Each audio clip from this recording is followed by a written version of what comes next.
வணக்கத்துல. வாப்பா. நல்லா இருக்கீங்களா தல? நல்லா இருக்கேன், நல்லா இருக்கேன். நான் நல்லா இல்லையே தல. ஏப்பா என்னாச்சு? பின்ன என்ன தல? இறங்கி இந்த அடி அடிச்சீங்கன்னா, ஏற்கனவே வேர்ல்டு கப் என்ன எடுப்பாங்களா, எடுக்க மாட்டாங்கன்னு கேள்வி போயிட்டு இருக்குது. இதுல நீங்க வர 4 பால் 4 சிக்ஸ் அடிச்சீங்கன்னா, சும்மா ஜாலிக்கா ஆடிட்டு இருக்கேன்ப்பா நான். நீங்களாவது பரவால்ல. ஜாலிக்கா ஆடுறீங்க, உங்க ரிட்டயர்மென்ட் ஃபேன்ஸ்க்காக ஆடுறீங்கன்னு கூட சொல்லிட்டு போகலாம். இந்த பக்கம் சூப்பரான ஷாட், இந்த பால் இப்படிதான் ஃபைனல் லெக்ல அடிக்கணும் அப்படின்னு சொல்லி கமெண்ட்ரி பண்ணிட்டு இருக்கேன். டிகே எதுக்கு இந்த அடி அடிக்கிறாருன்னு தெரியல தல. பாவம் அவருக்கு என்னவோ அவர் அடிச்சிட்டு இருக்காரு. போற பக்கம் பார்த்தா ரோஹித் சர்மா அவரு தான் இட்டு போற போல இருக்கு. தம்பி நான் உன்னை சொல்றேன், இவன் அடிக்கிறான் அவன் அடிக்கிறான்னு நினைக்காத. நீ அடிச்சா ஆட்டோமேட்டிக்கா உன்னை கூட்டு போவாங்க. அதுக்கான வழியை பாரு. அதான் தல, அதுக்குதான் தல வந்திருக்கேன். உங்க டீம் பவுலர்ஸ் தங்கமான பவுலர்ஸ் இல்லையா? ஆமா. நீங்க அன்புடன் டீம் இல்லையா? அன்புடன் ஆளுக்கு 20 ரன் கொடுத்தீங்கன்னா கன்ஃபார்ம் T20 செலக்ட் ஆயிடும் தல. அதுக்கு நீ கேப்டன் விடல கேட்கணும். ஆனா அவரு வேர்ல்டு கப் செலக்ஷன் தானே ஆடிட்டு இருக்காரு. ஆமா. என்ன பண்ணலாம் இப்போ? அவ்வளவுதான் தல. வீடியோக்குள்ள போயிடலாமா? ஆல்கால் ஸ்போர்ட்ஸ் நேயர்களே அனைவருக்கும் வணக்கம். நான் விஜய் சிட்டி, என் கூட நிதிஷ் அண்ட் எங்களுடைய ஆஸ்தான கேமராமேன் ஆஷிக். இந்த வீடியோ அழகா உங்களுக்கு எடிட் பண்ணி கொடுக்குற நம்மளுடைய கலைவர்கள் அண்ட் சூப்பர். ஸோ இன்னைக்கு நம்ம எந்த விஷயத்தை பத்தி பேச போறோம் அப்படின்னு கேட்டீங்கன்னா, அடுத்தது Chennai Super King versus Lucknow Super Giants. இந்த மேட்சுக்கான ஒரு ப்ரிவியூ தான் நம்ம பார்க்க போறோம். ஆல்மோஸ்ட் வந்து சென்னை சூப்பர் கிங்ஸ் அப்படின்னாலே வந்து இப்போ வந்து ஹோம்ல நல்லா ஜெயிச்சாங்கப்பா, ஹோம் அவுட் அவே போனாலே 2 பேர் தோத்தாங்க அப்படின்ற பேர் வச்சு. ஆனா வான்கடையில MS தோனி, அதாவது இப்படி சொல்லக்கூடாது, யங் விக்கெட் கீப்பர் அப்படின்னு தான் சொல்லணும். ஏன்னா ருத்ராஜ் கேவாட் அப்படிதான் சொன்னாரு. பார்க்க செம்மையா இருந்துச்சு. அண்ட் ஆல்மோஸ்ட் அந்த மேட்ச் முடிஞ்சதுக்கு அப்ப கூட என்ன நீங்க அப்ரிஷியேட் பண்ணவே இல்லைன்னு தோனி கூப்பிட்டு ருத்ராஜ் கேவாட் சொன்னாரு. அதான் ருத்ராஜ் கேவாட் ஹாப்பியா அதை தட்டி கொடுத்தாரு. அதெல்லாம் பார்க்கும்போது செம்மையா இருந்துச்சு. உண்மையாவே கெய்கோட்டுக்குலாம் அது கிடைச்ச வரம் தானே அது. கண்டிப்பா அது ஒரு பெரிய வரமா தான். கண்டிப்பா அவரோட ரோல் மாடலா வச்சிருப்பாரு ருத்ராஜ் கைக்வாட், தோனி மாதிரி ஒரு ஆளை. தோனிக்கு கீழே ஆடி இப்ப தோனியவே கேப்டன்சி பண்றதெல்லாம் ஒரு பெரிய இந்த லேக்ஸ் எடுத்து பாருங்களேன். ஏன்னா இதுக்கு முன்னாடி சென்னை சூப்பர் கிங்ல எவ்வளவு லெஜெண்ட்ஸ் ஆடி இருக்காங்க. மேத்யூ ஹேடன் இருக்காரு, மைக்கேல் லெஸ்ஸி இருக்காரு, ஷேன் வாட்சன் இருக்காரு, பிரண்டன் மெக்கலம் இருக்காரு, ரைனா நம்ம சின்னத்தல எத்தனை பேர் ஆடி இருக்காங்க. அவங்க எல்லாருக்குமே ஜடேஜா ஓகே ஃபைன், ஜடேஜா இருக்காரு.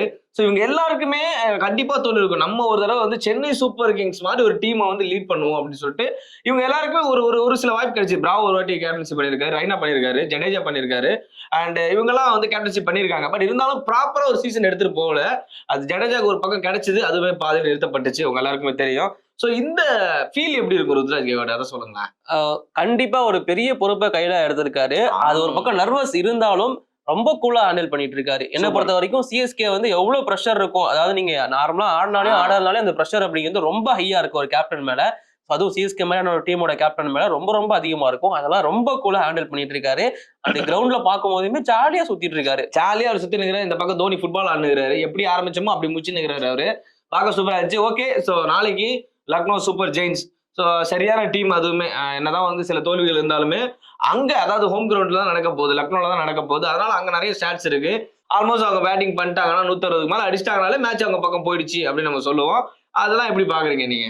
அதாவது இது வந்து பாத்தீங்கன்னா போன சீசன் வரைக்கும் இருந்த ரெக்கார்டு. இது டிசி வந்து உடைச்சி தப்போ சும்மா அப்படின்னாங்க. அண்ட் லக்னோ வந்து ஆன 2 சீசனுமே பிளே ஆஃபுக்கு போன சக்சஸ்ஃபுல்லான ஒரு டீம். பிளே ஆஃப் ரேட் அப்படிங்கிறது வந்து 100% வச்சிருக்கிற ஒரு டீம். அண்ட் அது மட்டும் இல்லாம இந்த IPL 2024 பொறுத்த வரைக்கும் Chennai Super Kings and Lucknow Super Giants 2 டீமுக்கு எதிராகவும் 200+ அப்படிங்கிறது ஒரு டைம் கூட அடிக்கப்படல. இது மிகப்பெரிய ரெக்கார்டு இந்த 2 டீம் வச்சிருக்காங்க. ஏன் அப்படின்னா 200ங்கிறத நார்மலா அடிச்சிட்டு இருக்காங்க. 300 அப்படிங்கறத எப்படி அடிக்கலாம்னு பாத்துட்டு இருக்காங்க. இந்த சமயத்துல சன்ரைசர் தான் அடிச்சு பிளான் பண்ணிட்டு இருக்காங்க. 280 பிடிக்கல 300 போயிடும் அப்படின்னு அவங்க தான் ரெக்கார்ட் மேல ரெக்கார்ட் தான் சொல்றாங்க. ஆனா அப்படி இருக்கிற சமயத்துல சிஎஸ்கே அண்ட் லக்னோக்கு எதிரா எந்த ஒரு டீமுமே 200+ அப்படிங்கறத அடிக்கல. அடிக்க விடணும்னு கூட சொல்லலாம். அந்த அளவுக்கு நல்ல 2 டீமுமே பவுலிங் அட்டாக் சூப்பரா. ஆல்மோஸ்ட் மும்பை இந்தியன்ஸ்குள்ள லாஸ்ட் மேட்ச் வந்து கிட்ட நெருங்கினாங்கன்னு நினைச்சோம். பட் ஆனா 10 பவுலிங்ல சும்மா பத்தா அடிச்சு அனுப்பிச்சு விட்டாங்க. துஷார் தேஷ்பாண்டே அவர் இருந்தாச்சு வச்சுட்டு போல. பிராவோ வந்து தெரியாம முன்னாடி வந்து 2 பசங்களை கட்டி பிடிச்சிட்டான். அதுல இருந்து விட மாட்டேன்றான்ப்பா அந்த பையன். Okay super. இந்த சைடு சென்னை சூப்பர் கிங்கோட ஸ்ட்ராங் ஜோன் என்ன, வீக் ஜோன் என்ன? சென்னை சூப்பர் கிங்ஸோட ஸ்ட்ராங்கஸ்ட் நான் பாக்குறது வந்து பாத்தீங்கன்னா கண்டிப்பா சிஎஸ்கேட ஓபனர்ஸ் ஸ்ட்ராங்கஸ்டா. ஆமா, ஏன்னா அடிச்சாகணும் இங்க. ரச்சின் ருத்ராஜ் நல்லா பண்றாரு. ரச்சினை கண்டுபிடிச்சாங்க போல இருக்க. டப்பா எனக்கு என்னமோ இந்த மேட்ச் அவர் அடிக்கிறதுக்கான வாய்ப்பு இருக்கும் அப்படிங்கிற மாதிரி தான். அவர் அடிக்கிறதுக்கான வாய்ப்பு இருக்கு. கூப்பிட்டு என்னடா 6 ரன் வேணா அடிக்கிறதுக்கான வாய்ப்பு இருக்குன்னு தான் நினைக்கிறேன். ஏன்னா எல்லாமே ஃபெயிலியரா போயிட்டு இருக்கு.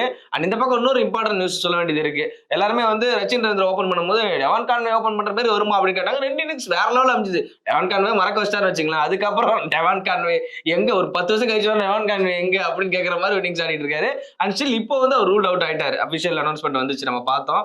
சோ அவருக்கு பதிலா வந்திருக்கு கில்லியோட பேரு. அவர் என்ன பண்றாரு டீடைலா சொல்லுங்க. கில்லின்னு பேரே வச்சிட்டீங்களா? ஆமா கில்லி. நம்ம சென்னை சூப்பர் கிங் எவ்வளவு அழகா ஸ்கெட்ச் போட்டு பேட்ஸ்மேனை தூக்காம பவுலர் தூக்கிருக்காங்க பாருங்க. அந்த விஷயத்த சொல்லுங்க. ஏன்னா மே 1 வந்து ஃபிஷ் இல்ல, நீங்க சொல்லுங்க அத.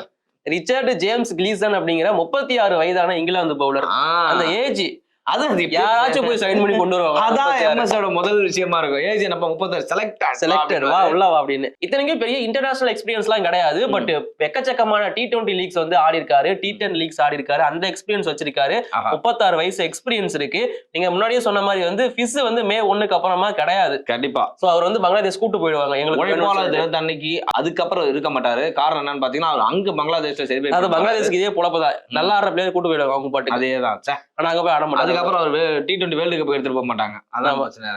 ஓகே. அதே இல்லாம பத்ரிநாக்கு வந்து இன்ஜுரி கன்சர்ன் இருக்கு. சோ அப்படி இருக்கிற சமயத்துல துஷார் தேஷ்பாண்டே, சர்துல் தாக்கூர் இவங்கெல்லாம் நம்பி டெத் ஓவருக்கு போக முடியாதுங்கிறதுனால ஒரு டெத் ஓவர் ஆயிடும். அதுக்கப்புறம் நம்ம நல்லா போடுறாங்க. இப்பதான் நல்லா இருக்காங்க.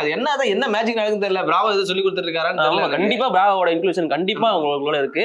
சோ அந்த இடத்த ஃபில் பண்றதுக்காக தான் இந்த ரிச்சர்ட் கிளீசனை வந்து சைன் பண்ணி எடுத்திருக்காங்க. ஒரு நல்ல டெத் பவுலர் அப்படிங்கிற பேர் இருக்கு அவருக்கு. கண்டிப்பா அதை வந்து ப்ரூவ் பண்ணுவாருங்கிறது எனக்கு தோணுது. கண்டிப்பா மே 1க்கு அப்புறமா கூடிய சீக்கிரம் ரிச்சர்டை வந்து நம்ம உள்ள பார்க்கலாம். அவ்வளவுதான். இது ஏன் இடம் அப்படின்னு சொல்லிட்டு உட்கார போறாரு. Okay super. இதான் சென்னை சூப்பர் கிங்கோட ஒரு மூவ் நல்லா பாருங்களேன். ஒரு நமக்கு வந்து பேட்ஸ்மேன் போனா பொதுவா பேட்ஸ்மேன் தான் திரும்ப எடுப்பாங்க. ஆனா அவங்க வந்து நான் ரச்சினியே நல்லா ஃபோக்கஸ் பண்றேன். நமக்கு தான் தெரியுமே 10 ஃபெயிலியர் ஆனாலும் 11 நீ தான், 12 ஃபெயிலியர் ஆனாலும் நீ தான் 13 அப்படின்னு ஃபைனல் வந்து அடிச்சு வின் பண்ணி கொடுப்பாங்க. அவ்வளவு நடக்கும். அப்படிதான் பண்ணுவாரு எப்பவுமே எம்எஸ். அதுல மாற்று கருத்து கிடையாது. மன்னிக்கணும். இப்ப ருத்ராஜ் கைக்வாட். பட் இருந்தாலும் எம்எஸோட பார்வைகள் இருக்கும் இல்லையா, அதனால அப்படி சொல்றேன். சோ அதெல்லாம் தாண்டி அவங்க கரெக்டா பவுலர்ஸ் சூஸ் பண்றாங்கன்னா கில்லி தான் சென்னை சூப்பர் கிங் நான் சொல்லுவேன். மத்த டீம் தான் அதை பிக் பண்ணிருக்க மாட்டாங்க. இந்த மாதிரி ஆப்ஷன்ஸ் வந்து மேபி ஆர்சிபி கிடைக்க வாய்ப்பு இருக்கா? இல்லப்பா இந்த மாதிரி சொல்லி அமுச்சு விட்டுட்டு பவுலர்ஸ் நல்ல பவுலர்ஸ் எல்லாம் எடுக்கலாமா? இதே நான் ஒரு 3 மேட்சுக்கு முன்னாடி சொல்லியிருந்தேன். அப்படியா? ஆர்சிபிக்கு இருக்கிற ஒரே வாய்ப்பு என்னன்னா 3 பிளேயர் இன்ஜூரின்னு சொல்லிட்டு அமிச்சிட்டு 3 பிளேயர் சைன் பண்ணி எடுத்தீங்கன்னா மட்டும் தான் உருப்பட வாய்ப்பு இருக்கா? அப்படி அதை கூட தெளிவா பண்ண மாட்டேன்றாங்க நம்ம பசங்க. எல்லா வீடியோலயும் ஆர்சிபி. ஆமாண்டா, ஆர்சிபின்னு ஒண்ணு இருக்கிறதே மறக்கிறானுங்கடா. அது ஞாபகப்படுத்த எல்லாருக்கும் நானு. அப்படி ஆமா, ஆர்சிபின்னு ஒண்ணு இருக்குது. ஈசாலா கப் நம்தே சொல்லிருக்காங்க. அதாவது இதுக்கப்புறம் இருக்கிற 7 போட்டிகளும் நாங்க ஜெயிப்போம் வருவோம்னு. மோபட்னு ஒருத்தர் இருக்காங்க, சும்மா டைரக்டர் ஆஃப் ஆர்சிபி. சிரிக்கிறதுக்கே அதாவது சொல்லுவாங்க. அதெல்லாம் கண்டுக்கூடாது, விட்டுறணும். இந்த பக்கம் லக்னோ சூப்பர் ஜெயின்ஸ் பத்தி சொல்லுங்க நிதிஷ். லக்னோவை பொறுத்த வரைக்கும் அந்த டீமுக்கு பிளஸ் அண்ட் மைனஸ்னா ஒன்னே ஒரு விஷயம் தான். என்ன? KL ராகுல் தான். அது மட்டும் தான். அதாவது நல்லதும் KL ராகுல் தான், கெட்டதும் KL ராகுல் தான். இப்போ வரைக்குமே ரொம்ப மைனஸா தான் இருந்துகிட்டு இருக்காரு. சரியான பர்ஃபார்மன்ஸ். அவர் நாட் ஓன்லி லக்னோ, பஞ்சாப்ல ஆடும் போதுமே அவர் தான் பிளஸ், அவர் தான் மைனஸ். ஆனா இந்த பஞ்சாப்ல ஒரு நல்ல இன்னிங்ஸ்ல நான் ஆல்மோஸ்ட் ஆடி இருக்காரு. பட் இங்க வந்து ஒன்னும் செட் ஆகல. மேபி அவர் பிரஷர் எடுத்துக்கிறாரா? நான் முன்னாடியே ஒரு டைம் சொல்லியிருக்கேன். அதாவது KL ராகுல் அப்படிங்கிறவர் KL ராகுலா கிளாசிக் ராகுலா ஆடினாருன்னா எந்த பிரச்சனையுமே கிடையாது. எனக்கு நம்ம ஸ்டார்டிங்ல பண்ணோம்ல, எனக்கு விக்கெட் கீப்பர் பொசிஷன் வேணும், எனக்கு ஓப்பனிங் வேணும் T20 வேர்ல்டு கப்ல அப்படிங்கறதெல்லாம் மைண்ட்ல வச்சுட்டாருன்னா ஒண்ணுமே பண்ண முடியாது. அது என்னமோ உண்மைதான். சரி ஓகே, ஓவர்ல யாரு பெஸ்டா பண்ணுவா? ஐ மீன் பவுலிங் கேக்குறீங்களா? பவுலிங்ல அந்த டீமோட பவுலிங் அட்டாக் ரொம்ப ரொம்ப ஸ்ட்ராங்கா இருக்கு. நான் முன்னாடியே சொன்ன மாதிரி மயங்க் யாதவ் வந்து இப்ப வர ட்ரைனிங் பண்ணிட்டு இருக்காரு. மயங்க் யாதவ் திரும்பவும் ரிட்டர்ன் ஆக வாய்ப்பு இருக்கு அப்படின்னு சொல்றாங்க. மயங்க் யாதவ் எல்லாம் வந்தாருன்னா சிவம் துபேவை செய்ய போறாருங்கிறதுல எந்த ஒரு டவுட்டுமே கிடையாது. சிக்ஸர் மணியை வந்து இப்படி சொல்லிட்டான். மயங்க் யாதவ் 150 பிளஸ்ல ஏத்துவாரு. 220ல வந்தா கூட பரவாயில்ல, அங்கெல்லாம் பலாறு அடி போனாங்க. சரி ஓகே, நீங்க மயங்க் யாதவ் அடிச்சாலும் யாஸ் தாக்கூர் இருக்காரு, மோஷின் கான் இருக்காரு, சமார் ஜோசப் இருக்காரு.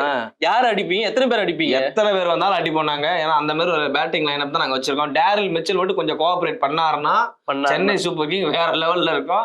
MSD வழக்கம் போல வந்து ஒரு வாரம் ஆடினார்னா எனக்கு இந்த பேட்டில பார்க்க ரொம்ப ஆசையா இருக்கு. மயங்க் யாதவ் வெஸ் MS தோனி. அந்த ஸ்பீட்ல மயங்க் யாதவ் டிஃபீட் பண்ணுவாரா, அந்த ஸ்பீடை டிஃபீட் பண்ணுவாரா MS தோனின்னு பார்க்கலாம். ஒரு விஷயம் நீங்க தெளிவா தெரிஞ்சுக்கணும் நிதிஷ், வேகத்தை பார்த்து இது வரைக்கும் MS பயந்தது கிடையாது. மறந்துடாதீங்க. பிரிட்லி ஓவர்ல ஸ்டேட்ல எத்தனை பால் தூக்கி 6 அடிச்சிருக்காரு மறந்துடாங்க. அதுதான் நான் பார்க்கணும்னு ஆசைப்படுறேன். அதுதான், ஏன்னா எப்பயுமே தோனிக்கு வந்து நீங்க ஸ்லோரா பால் போட்டா மட்டுமே தான் நீங்க தப்பிக்க முடியும்.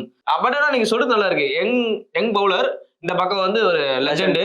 சோ எப்படி இருக்க போகுது அப்படின்னு சொல்லிட்டு ஆல்மோஸ்ட். ஆனா இவர் போடுவாரா, டெத் ஓவர்ல இருப்பாரு தெரியலையே. அதான் அது பாக்குறதுக்காக ஆசைப்பட்டு இருக்கேன். மேபி CSK ஃபர்ஸ்ட் பேட்டிங்கா இருந்தா இது நடக்க வாய்ப்பு இருக்கு. எனக்கு இன்னொரு பேட்டில் ரொம்ப குருசியலா பாக்கணும்னு ஆசை. எத்தனை பேட்? எல்லா பேட்டும் வாங்கி தரேன். பேட்டில் KL ராகுல் வெஸ் யாரா சொல்லணும் உங்களுக்கு தெரியும்? MS தோனி, துஷார் தேஷ்பாண்டே. ஐயோ, இவன் துஷார் தேஷ்பாண்டே பக்கத்து பையனா இருப்பான். துஷார் தேஷ்பாண்டே KL ராகுல் கண்டிப்பா இன்ட்ரெஸ்டிங்கான பேட்டிலா இருக்கும். இதுல துஷார் வின் பண்றதுக்கான வாய்ப்பு ரொம்ப ரொம்ப அதிகமா இருக்கு. அப்படியா? அப்ப கேஎல் பெர்ஃபார்ம் பண்ண மாட்டாருன்ட்டு நான் அப்படி சொல்லல, அப்புறம் அப்படிதான் துஷார் பெர்ஃபார்மன்ஸ் பண்ணுவார்னு சொல்றேன். அப்புறம் அதான் அர்த்தம். அப்படி ஸ்ட்ரைட்டா சொன்னா கேஎல் ஃபேன்ஸ். ஆனா ஒரு நிமிஷம் மக்களே, ஆனா நோட்டீஸ் பண்ணிக்கிங்க, லக்னோலி பேட்டிங் ஆர்டர் நல்லா இருக்கு. குவிண்டன் டி காக் ஆடிட்டாரு. பர்த்டே விஷ் பண்ணிருக்கேன் இன்னைக்கு கேஎல் ராகுல் வீடியோ எடுக்கிற அன்னைக்கு. Wish you happy birthday to you classic KL ராகுல் அவர்களே. ஸோ வழக்கம் போல நீங்க மேசிவ் பர்ஃபார்மன்ஸ்லாம் கொடுத்து வேர்ல்டு கப் ஸ்குவாடுக்கு வரணுன்றதான் என்னுடைய ஆசை பர்சனலா. பிகாஸ் நல்ல பிளேயர் தான் அவரு. ஆனா கொஞ்சம் ப்ரெஷர் ஆகுறாரு, அதெல்லாம் தூக்கி போடுங்க. நாளைக்கு சென்னை சூப்பர் கிங் விட்டு போலன்னு போலங்க. சென்னை சூப்பர் கிங்ஸ் ஃபேன்ஸ் நம்மள பொழப்பாங்க வந்து. ஐயோ அவசரப்பட்டேனே, சென்னை விட்டுட்டு வேற ஐயோ அடுத்த நாள் நம்ம கூட தானே, அடுத்த மேட்ச் நம்ம கூட தானே, அவங்களுக்கு வேற டீம் அடிங்க, வெளில போயிடுவாங்களே அதுக்குள்ள. ஓகே ஓகே, சோ உங்களோட ஒபினியன் சொல்லுங்க. எல்எஸ்ஜியா சிஎஸ்கேவா? என்ன அதுதான் டவுட்டே வேணாம், சிஎஸ்கே தான் அது. ஓகே, என்னோட சாய்ஸுமே சென்னை சூப்பர் கிங்ஸ் வின் பண்ணதா வாய்ப்பு இருக்கு அப்படிங்கிற மாதிரி. பட் கொஞ்சம் லக்னோவோட பேசர்ஸ் வந்து பயம்படுத்துவாங்க அப்படிங்கறதுமே எனக்கு தோணுது. ருத்ராஜ் கெய்க்வாட் வச்சிருக்கோம் அதுக்கு. பட் யாரா இருந்தாலும் அவங்களோட பேசர்ஸ் நல்லாவே அட்டாக் பண்ண போறாங்க அப்படிங்கிறது தான் என்னோட ஒப்பீனியனா இருக்கு. அண்ட் பிஷ்னாயும் நம்ம குறைச்சு மதிப்பிட முடியாதுங்கிறது தான் எங்களுக்கு. இந்த சைடுல ரவீந்திர ஜடேஜா இருக்கு. ஆனா நம்ம இவ்வளவு பேசுறோம், திடீர்னு குர்னல் பாண்டியா வந்து பெர்ஃபார்மன்ஸ் பண்ணிட்டு போயிடுவாரு. நிறைய சிஎஸ்கேக்கு எதிராக ஒரு பெர்ஃபார்மன்ஸ். இந்த சைடுல மொயின் அலி இருக்காரு. நாங்க வந்து டேரில் மிச்சல் நாங்க ஸ்டாப் பண்றோம், மொயின் அலியை உள்ள கொண்டு வரோம். நீங்க கனவுல கூட நினைச்சா நடக்காது. ஏன்டா மிச்சல் ஏன்டா உள்ள எடுத்து வைக்கிறீங்க? டெஸ்ட் ஆடிக்கிறாரா அவரு? அதுக்கு நான் பொறுப்பாக முடியாது. சரி, நம்ம ஃபேண்டசி பிக்ல போயிடுவோம். Fantasy pick. ஆமா, நாங்க பிக் பண்றோமேன்னு சொல்லிட்டு அவங்களே நீங்க பிக் பண்ணிட்டு வந்து எங்களையும் திட்டக்கூடாது. இது எங்களோட ஒப்பீனியன் மட்டும்தான். சொல்லுங்க 5 பேரு. இந்த 5 பேரை நீங்க ஃபேண்டசி டீம் எடுத்தா நீங்க வின் பண்ணிடலாம் கோடி கணக்கில் அப்படின்னு சொல்லுங்க. என்னுடைய அந்த 5 பேர் யாருன்னு கேட்டீங்கன்னா, மை சைட்ல சொல்றேன். ருத்ராஜ் கெய்க்வாட், சிக்ஸர் மணி நம்மளுடைய சிவம் தூபே, அதுக்கப்புறம் பத்திரனா, அண்ட் இந்த சைட்ல நிக்லஸ் பூரான், அதுக்கப்புறம் ஸ்டானிஸ். இந்த 5 பேரும் பர்ஃபார்ம் பண்ணுவாங்கிற நம்பிக்கை பயங்கரமா இருக்கு. ஓகே, என்னோட சாய்ஸ் வந்து ரொம்ப டிஃப்ரெண்டா இருக்கும். பட் எனக்கு என்னமோ தோணுது லக்னோ சென்னை சூப்பர் இங்க இருந்தா எடுக்கணும். டிஃப்ரெண்டா இருக்கணும். ஆர்சிபி இருந்து எடுக்கக்கூடாது. ஆர்சிபி இருந்து யாரும் அப்படி எடுத்தா யாரா எடுப்பீங்க? கோலியை தவிர எடுப்பேன். இன்னொருத்தர் இருக்காரு, தினேஷ் கார்த்திக். ஆமா, தினேஷ் கார்த்திக். ஓகே, என்னோட சாய்ஸ் வந்து பாத்தீங்கன்னா குர்னல் பாண்டியா அண்ட் தீபக் கூட சம்பவம் செய்ய வாய்ப்பு. எஸ், எனக்கு என்னமோ தோணுது இந்த மாதிரி டீமுக்கு எதிராக அவங்க பெர்ஃபார்மன்ஸ் கொடுப்பாங்களோ அப்படிங்கிற மாதிரி. அதனால நான் அவங்க பக்கம் போறேன். அண்ட் எம்எஸ் தோனி பேட்டிங் வந்தாருன்னா கண்ணை மூடிட்டு எடுங்க, கீப்பிங் பண்ணாலும் கண்ணை மூடிட்டு எடுக்கலாம். 3 பால்ல 3 6, கீப்பிங்ல 2 கேட்ச், பாயிண்ட் வந்துடும். ரன் அவுட் பண்ணுவாரு. அவ்வளவுதான் பண்ணுவாரு.